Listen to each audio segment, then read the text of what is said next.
This is Kim Meyer, host of Choose to Rise. Thanks for listening to the following broadcast on Public House Media.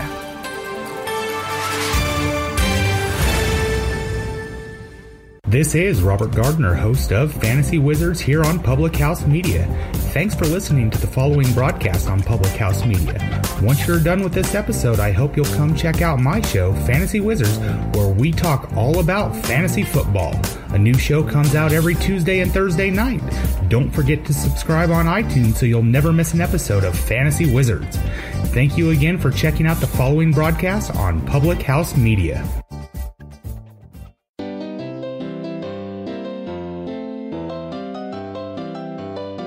How's it going, everybody? This is Film Session with Hoehne and D-WICZ, and we are delighted to be coming at you for another week of sports and Hollywood talk. That's what the show is. If you've never joined us before, we like sports and we love our film. So come on, stay a while, listen, join.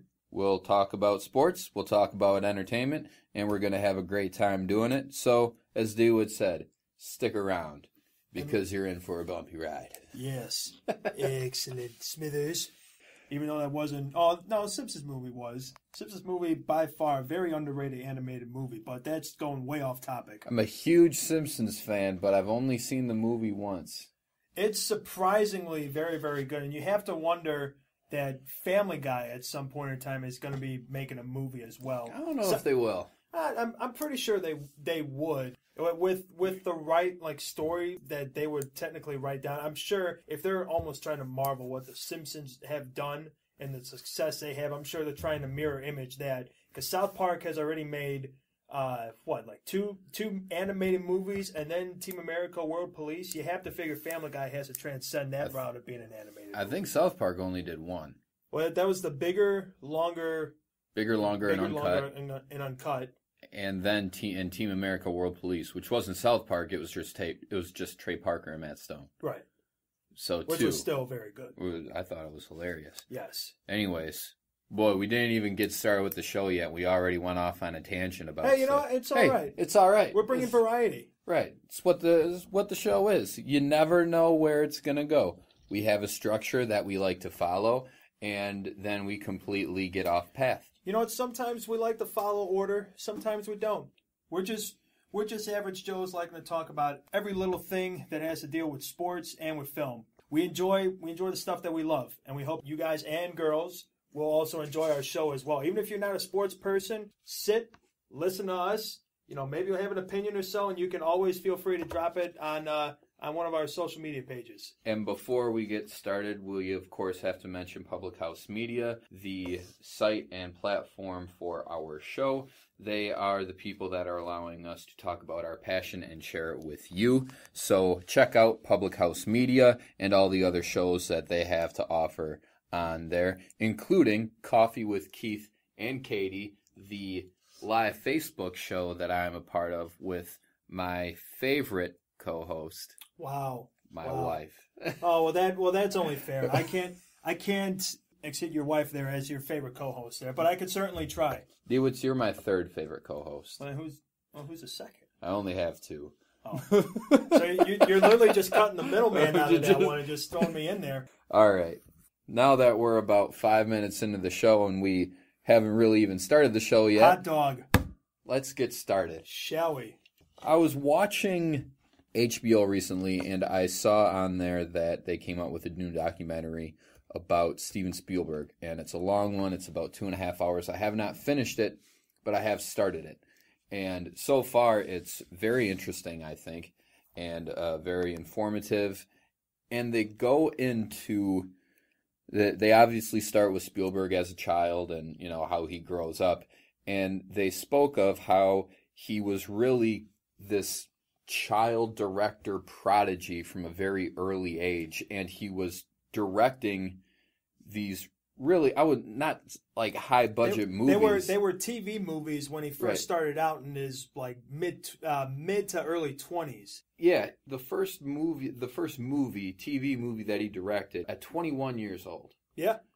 And speaking of prodigies, Steven Spielberg and those in Hollywood, it got me thinking about who would be a prodigy in the sports world when it comes to coaching the game, I think, the obvious ones for players are, Kobe Bryant, anybody that just came out of high school straight into the NBA or Major League Baseball. Of course, Kobe Bryant, Wayne Gretzky in hockey, Derek Jeter in baseball. Right. But that's easy. We could go on with that for days about young athletes that were great. Mm-hmm. So I wanted to go in the direction of coaching, and I thought that Sean McVay of the Rams is a good comparison of what Steven Spielberg was, being a child prodigy director.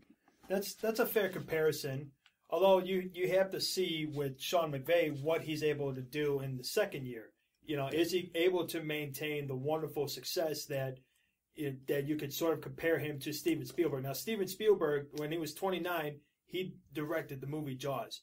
And he said, even in the documentary and even all the, when you look online about Steven Spielberg's life, that was one of the worst film sets he's ever been a part of because they were overworked so long. The shark, which, spoiler alert, was not a real shark, it kept dying in the water over and over again. They had to build part of the shark. So even on the outs, when you look at the final product and you see the success of how great the movie was, internally, it was just an absolute nightmare. And when Sean McVay came in, right now with what he's at, he has a success like what Steven Spielberg has with the finished product with Jaws. Is he able to take that on to the next step and continue that success going forward and hopefully bringing a Super Bowl title to the Los Angeles Rams?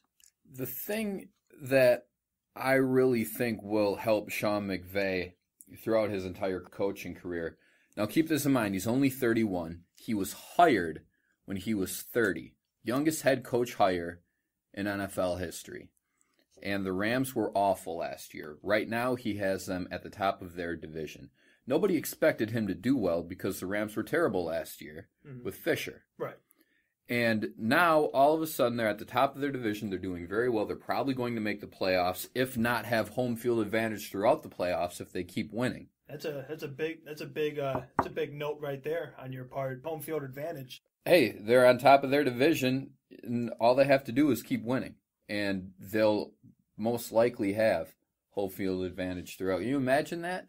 Inside the Coliseum? Yes, first-year head coach, home field advantage in a second-year NFL market. Not overall, of course, as the Rams had been in L.A. before, but really, L.A. at this point is an expansion market for the NFL again. Right.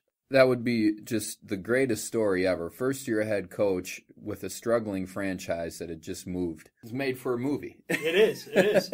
Especially in the land with all the famous stars and everything, inside the Coliseum, where you have, hopefully, knock on wood, if and when they make the playoffs and everything, if you can actually get a sellout crowd inside the Coliseum for LA Rams instead of having USC football in there, that would be one heck of a stadium, especially if you're the road team, to try and sneak a victory out of, especially when you have all the fans that are just exceedingly going absolutely bizarre and just trying to just drown out the other team's offensive play calling. I've been to the Coliseum. It looks great. The one thing that the Rams obviously have an issue with, which is why they're getting their own stadium, of course, that they're going to share with the Chargers, is that it's an old stadium and it's really just meant for college football now, and it doesn't have the amenities and all the fancy things that you need for the NFL. That being said, it's still over 90,000 people. And if you can fill every one of those seats up for a Rams playoff game, probably not. You're probably only going to fill it up to about 80 to 85 with a number of empty seats because it's still the NFL in LA, and a lot of people just still are not all that interested in it at this time. But McVay is doing a great job for the Rams, getting them in that direction of notoriety in the market. But going back to McVay and his success and comparing it to Steven Spielberg, once Spielberg made Jaws and it was the movie that it was, it basically gave him a hall pass for what? Probably 10 years to screw up. And Spielberg basically snuck into the studio and just said, I have this script, what can you do? And they said, all right, go do it. And I mean, they were basically over, I don't know what the words I'm looking for, not overdrawn, but they were certainly past the number of days they were supposed to allow to shoot. And like I said, it doesn't matter like what happens like internally, because a lot of people wanted to just come after Steven Spielberg. Everybody just sees that final product that's either out in theater. And everybody always sees in the movie theater, what's the final product and everything. And that's what you're kind of seeing with Sean McVay. Not so much with the Rams, like with the internal struggle, because obviously we don't know that. But you're seeing this product that's being placed out there that's having an equivalent to the greatest show on turf when Mike Martz was head coach with Kurt Warner, Marshall Faulk, Isaac Bruce, Torrey Holton, all those, with the Hall of Famers over there and everything. You're starting to see a glimpse of that, and, people are starting to buy in a lot. So there's a mad genius that comes with Sean McVay, who's like Steven Spielberg. He's willing to take risks and is willing to try something new. Even if certain things don't go his way, he's willing to try and actually push the envelope a little bit. I absolutely agree. And I think what his early success is getting on, what Jaws gave for Spielberg, is the benefit of the doubt. Mm-hmm. Where if Spielberg did a bad movie, now he obviously was very successful from the beginning with Jaws, but I think even if it gave him a hall pass, or even if he had one bad movie or two bad movies after that, he would have been given the benefit of the doubt. Well, all right, well, maybe, this actor or actress did not do the best job, or maybe the script was flawed from the beginning and he could only do so much. Now, obviously, that did not happen a lot in his career, as he's arguably the most successful director of all time. Right. But I think that does the same thing for Sean McVay with what he's done with the Rams so quickly after a poor season last year. Head coaches in the NFL are given about 3 years to show something. Yeah. That's about the standard, it seems. It seems to be about 3 years. Either show us something, show us some sort of light at the end of the tunnel where if we keep you beyond 3 years, we'll be able to get to a higher level. Right. But I think what Sean McVay is doing in his first year is automatically buying him 2 more years. You know what's actually crazy is I was thinking about not just with Sean McVay, but like who you could sort of compare other coaches to other like big name directors. And for whatever reason in my head is you have Bill Snyder, who's the Kansas State football coach, who's just been there for a long time. Yep. He sort of reminds me of the way Clint Eastwood is. And it's not just so much like because they're both older gentlemen. It's just Bill Snyder almost reminds me of Clint Eastwood in Gran Torino, where he's just saying, get off my lawn. He has that grit and everything about him. Yeah. Like for some reason, I could just picture him just growling on the sideline and just saying like, get off the field or something like that. Let's go a little broader, D-WICZ. Broad. And... Sorry, I want to be my own like voiceover person for it with broad. And let's go major scope.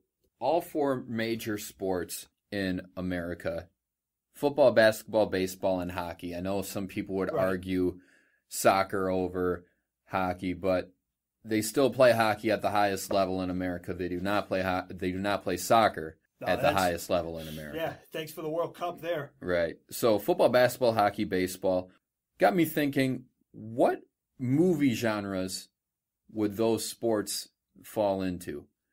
And picking some movie genres out of the hat, the ones that seem to be the most popular nowadays, obviously drama and comedy. Those are the 2 pillars. Action is a big one. Mm-hmm. And maybe fantasy. I don't. That's the first one that popped up into my head. Let's go with that one. Let's go with fantasy. Yeah, we got to do drama and comedy.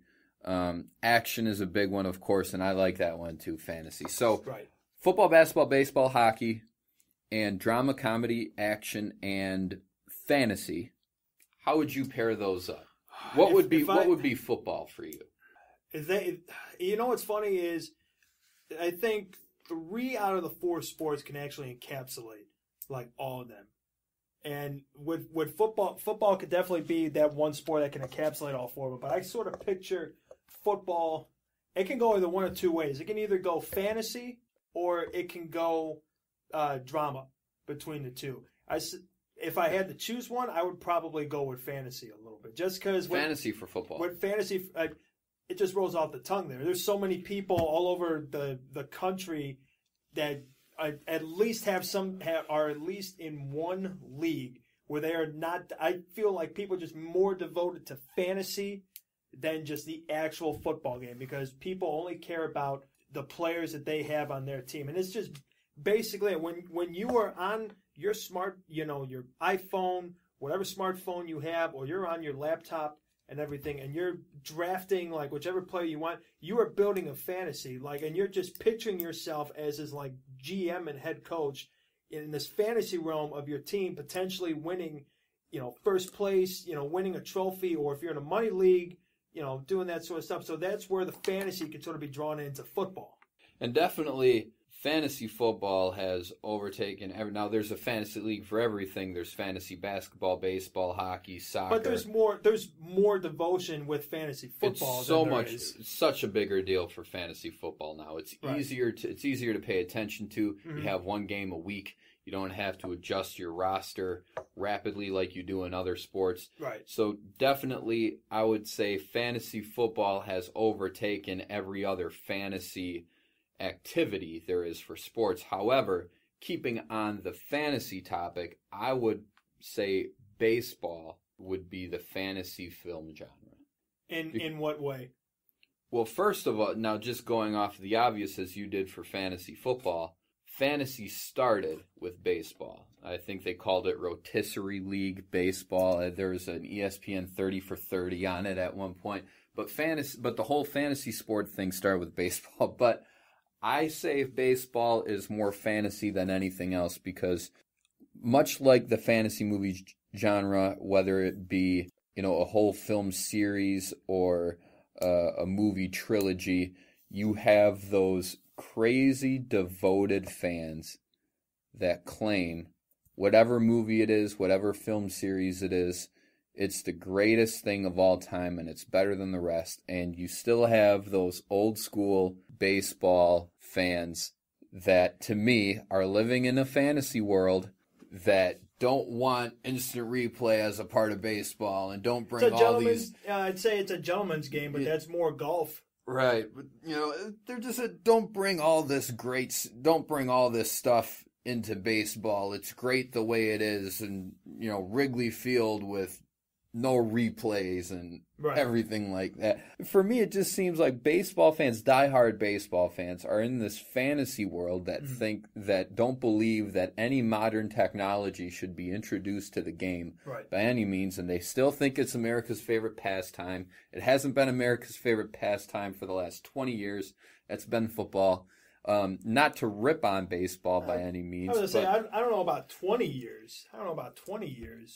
Like it hasn't been. I feel like it's still America's pastime regardless, but if you're trying to compare that sport to any other sports about who has the most viewership with everything, then, obviously baseball is losing that, because it is a long game that you're watching. You have football, who's like the biggest revenue generator, like, of all the sports. Basketball can most certainly rival football.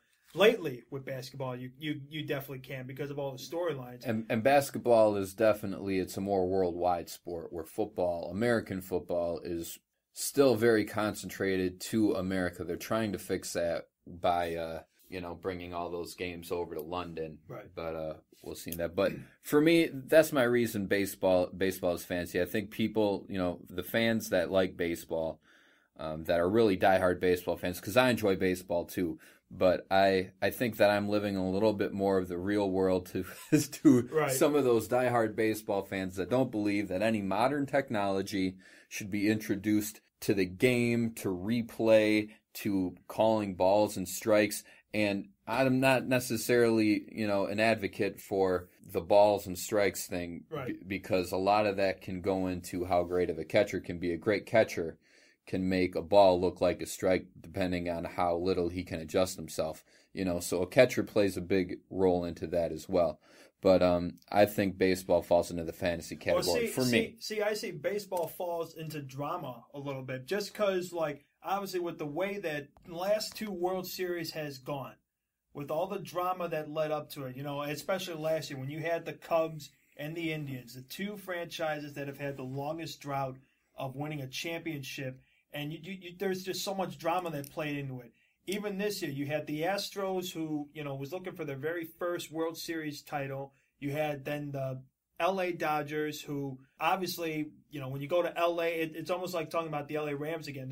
You have all the celebrities there. There's so much drama with Clayton Kershaw. Is he finally going to win the big one? There's more storylines that play out into the postseason with regards to any sport. But like I said, I think I would have given it more so with drama to basketball. But what you've seen with the last 2 World Series and the last 2 playoffs that have come through, I just feel like drama, the storylines, a little bit of the tension built in there, who's going to come out triumphant and everything. I think baseball sort of edges basketball a little bit with drama. Sticking with the drama category, I would say that, and you mentioned it, every postseason in football, basketball, baseball, and hockey is always filled with drama. It's the postseason. The postseason, regardless of sport, is all about drama. However, I would give football the drama category because there are fans of the sport and of the teams in the sport that live and die on every snap. And every week is important. There's a huge difference between 14-2 and 15-1 when it comes down to the end of the season. That can be the difference between home field advantage and having to go on the road. And you can pinpoint a loss to a specific week. The game of football seems so much more dramatic because there are less games. That means so much more. And there seems to be more drama throughout the entire season. Where in baseball, basketball, and hockey you have 82 games. Baseball, you have 162. If you start out 0-5 in baseball, well, you still got like 157 more games to go. Exactly. You have the whole rest of the season to go. Yeah. Much like basketball and hockey as well, where it's very easy to forget about the first month or two of all of those seasons. But for football, if you start out 0-1, right, you're automatically fighting uphill against the other team in your division that started 1-0. Right. So I would put football in the drama category. See, I almost gave drama to basketball, but I think basketball has become more of a comedy. And it's more so because, like, number one, there's no defense, which makes it a joke. Nobody wants to play defense. And basketball players are starting to look like soccer players, where you won't get within like a foot and a half of like making contact with them, and then they'll go flying away. It just looks like a bad comedy, like any Pauly Shore movie. It just looks like a very bad comedy out there with basketball. It's just I'm not entertained by it because, and I'm just not a big basketball fan. But just with stuff that you see on the court, when you see like the LeVar Ball family and everything else like that, even that's a whole comedy routine in itself. They have their own show. They have their own show and their own joking of a brand they have out there, and we won't go into too much detail, but yeah, I mean, just ultimately, like, from whatever you see it on the court or whatever I see it on the court to even off the court in that matter, it looks like a big joke. Speaking of the Ball family for a second, D-WICZ, going a little bit off track as we always do. I am more convinced that they know what they're doing than I ever have before, because this whole situation with UCLA being a perfect example. Yeah. If Lonzo Ball's brother, LiAngelo, and LeVar Ball's son, LiAngelo, if he is not on the UCLA basketball team, this whole thing about shoplifting in China is not nearly as big of a news story. Now, it would still be a significant story because you would have college athletes going over to another country and getting arrested. Right. But nobody would care nearly as much if it wasn't Lonzo's brother that was a part of that. The big baller brand right now seems like a joke, but if Lonzo Ball ends up being this outstanding basketball player, this is not going to be a joke anymore. Well, not with the way he's going right now. Not with the way he's going. Well, that's a joke. He's the youngest player. You know who else is a joke? He's the youngest player to get a triple-double in NBA history. You know who else is a joke? The Bulls. That's a joke. Fire everyone. We could probably compare the Bulls to Pauly Shore movie. For some reason, Pauly Shore's in my head right now. Pauly Shore's in your head. It's the second Pauly Shore reference that you've made in the last 5 minutes. God, why? He was never that big, even when he was big. And like, you know what's funny? I forgot what movie I saw. It was when my girlfriend and I we just started dating, and we were watching some Netflix movie, and there was a Pauly Shore movie, and like, you know, you only hear the jokes about Pauly Shore, about him, but then when you actually see a movie with Pauly Shore in it, and I mean, this movie I think came out in the early 90s. I just remember like sitting there watching it, and I'm just like, what the hell did I just watch for an hour and a half? Like you just come out feeling dumber and dumber. Do you know what my first exposure was to Pauly Shore, D-WICZ? Who was it? I know what it was. It was a Goofy movie because Pauly Shore did the voice of Bobby Z on a Goofy movie, and all those other Goofy things. Pauly Shore was the voice of Bobby Z, guy talking about the Leaning Tower of Pisa and everything like that. Way. It was a Goofy movie.